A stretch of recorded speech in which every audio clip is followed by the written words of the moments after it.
नमस्कार दोस्तों आप देख रहे हैं हिस्ट्री राजा चैनल। दोस्तों आज की इस वीडियो में हम बात करेंगे दादी जानकी के बारे में। दादी जानकी एक ओजस्वी महिला है जिसने अपनी सकारात्मक सोच से पूरी दुनिया में प्रकाश फैलाया है, इसलिए दादी जानकी को प्रकाशमणि भी कहा जाता है। आज की इस वीडियो में हम बात करेंगे कि दादी जानकी का जन्म कब हुआ और इसी के साथ जानेंगे कि दादी जानकी कब प्रजापति ब्रह्मा ईश्वरीय विश्वविद्यालय से जुड़ी। इसी के साथ जानेंगे कि वह ब्रह्मा बाबा से कब आध्यात्मिक ज्ञान को प्राप्त किया। इसी के साथ जानेंगे उन्होंने कितनी सारी यात्राएं की और अपने ज्ञान को कितने देशों में फैलाया है। इसी के साथ इस वीडियो में हम बात करेंगे कि ब्रह्मा कुमारी संस्था से जुड़ने के बाद उनके जीवन में क्या परिवर्तन आए हैं।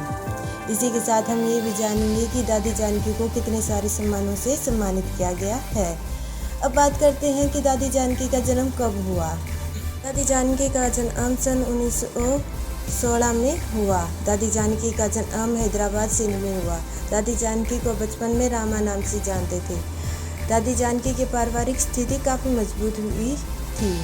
उनके पिताजी एक जोहरी हुआ करते थे। उन्होंने बहुत कम उम्र में एक ऐसी रास्ते की तरफ रुख किया जो कि काफ़ी कठिन था। समाज में उस समय महिलाओं को कोई स्थान नहीं दिया जाता था। महिलाओं को सम्मान की दृष्टि से नहीं देखा जाता था। पिताजी एक जोहरी जरूर हुआ करते थे, लेकिन दादी जानकी कभी भी वैभव के अंदर नहीं गई।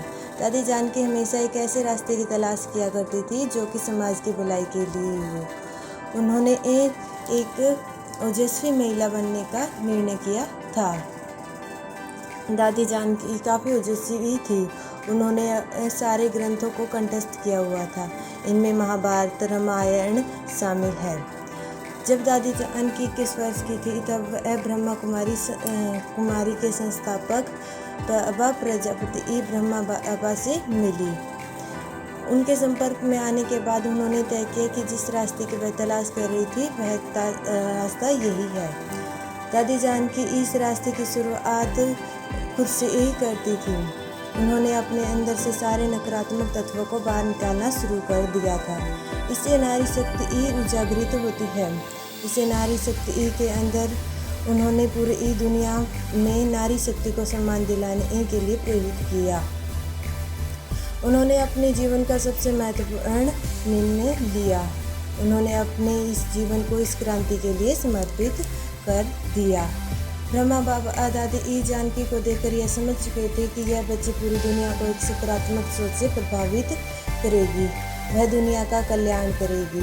इस काम को शुरू करने से पूर्व वह उसको परखना शुरू करते थे।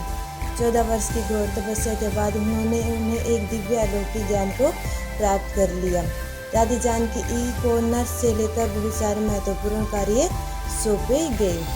सन 1969 में जब बाबा विलीन हो गए तब संस्था को आगे बढ़ाने की पूरी जिम्मेवारी दादी जानकी के ऊपर आ गई थी। दादी जानकी ने अपने अलौकिक ज्ञान से पूरी दुनिया में अपने ज्ञान का प्रचार किया। इससे पूरी दुनिया में सकारात्मकता का प्रकाश हुआ, इसलिए दादी जानकी को प्रकाशमणि भी कहा जाने लगा। दादी जानकी ने सन 1974 में पश्चिमी देशों में अपने ज्ञान को प्रचार किया। दादी जानकी को इंग्लिश तो नहीं आती थी, इसके बावजूद भी उनकी भाषा से रिलेटेड कोई भी समस्या उत्पन्न नहीं हुई। दादी जानकी ने अलग मॉडर्न ज़माने में भी अपनी भारतीय संस्कृति को प्रचारित किया। सन 2002 में जब गुजरात के कच्छ क्षेत्र में भूकंप के कारण कई लोग प्रभावित हुए, दादी जानकी फाउंडेशन ने काफ़ी सहायता प्रदान की गई।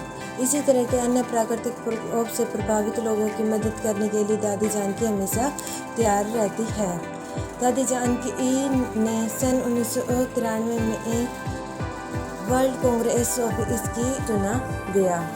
पूर्व प्रशासनिका दादी प्रकाशमणि के देवसान के बाद 23 अगस्त 2007 को मुख्य प्रशासन का पद दादी जानकी को दिया गया।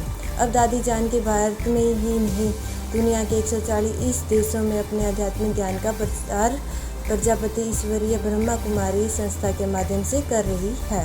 दादी जानकी ने अपने आध्यात्मिक ज्ञान से पूरी दुनिया में अपने ज्ञान का प्रचार किया है। इसमें युवा महिला भी सम्मिलित है। दादी जानकी ने 1 साल के अंदर 50,000 यात्रा की है। दादी जानकी को माँ के रूप में भी जाना जाता है। उनके मातृत्व ने इन सभी का कल्याण किया है। दादी जानकी को 100 वर्ष की आयु में विश्वव्यापी अंतर्राष्ट्रीय आध्यात्मिक ज्ञान के नेतृत्व के करने के रूप में प्रथम महिला सम्मान प्राप्त है। दादी जानकी की मृत्यु 23 मार्च 2020 में हुई।